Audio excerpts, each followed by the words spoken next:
A few hours ago, I came to the realization that I must be dead, for I think I can no longer feel nor touch.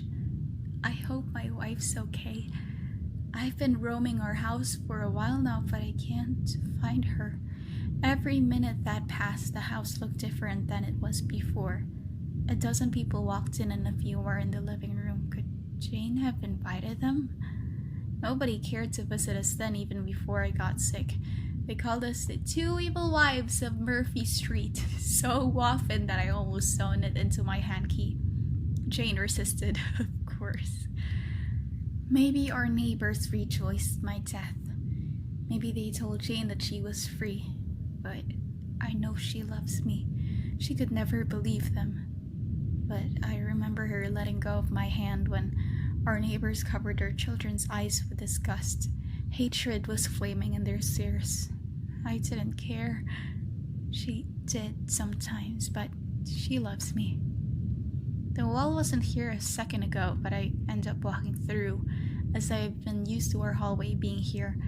As I walk up into the living room, I see several people following a man around. The man keeps calling my upholstery antique. I just got them 2 months ago, you Zonderskite. He won't listen, but either way, he should see Betty's furniture next door. She has the old one, and hideous too. White? What were they thinking? These white walls are too dull. Why did they bother covering my olive green finish? I can't believe Jane allowed them to do this. Where is Jane? I've been looking for her all day, but I can never find her. She even hid our wedding pictures. She must have been ashamed. We weren't allowed to marry, but we had a wedding anyways by the lake where Jane and I loved to fish. Oh no, not the flooring. The ugly chenille carpet covered a portion of my beautiful oak wooden floors. I don't remember much of what happened. I wish my wife was here to tell me. Within a second, 2 middle-aged men entered my property. They're very loud. They keep talking to their wonky devices. Get out! I yelled, but I couldn't. It was as if I was trapped in sleep paralysis, with every scream translated into a slight whisper. I can't get out. I need to find Jane.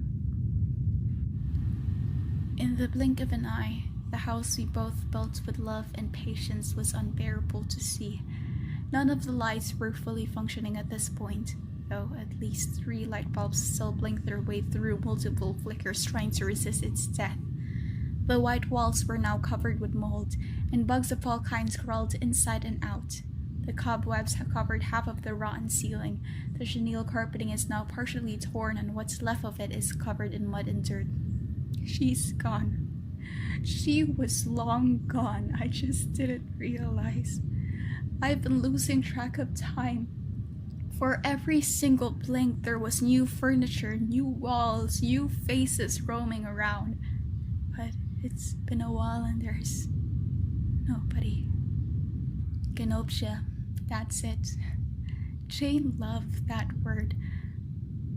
But now there's no annoying children hopping out the backyard, no groups of people looking around, just more of this house getting older and darker, and here I am. Betty once said that death was heaven for the lucky, with foods of all sorts, because God loves us. You two, however, will surely go to hell. Death is neither. At least for me. It's just cold, sad, dark, and lonely, looking into a world that shifted each time you blinked. A world you could never control, not one tiny bit. My existence is irrelevant. Nothing can save me now. If pain is what eliminates suffering, then so be it. I'm starting to think that maybe hell wouldn't be so bad after all.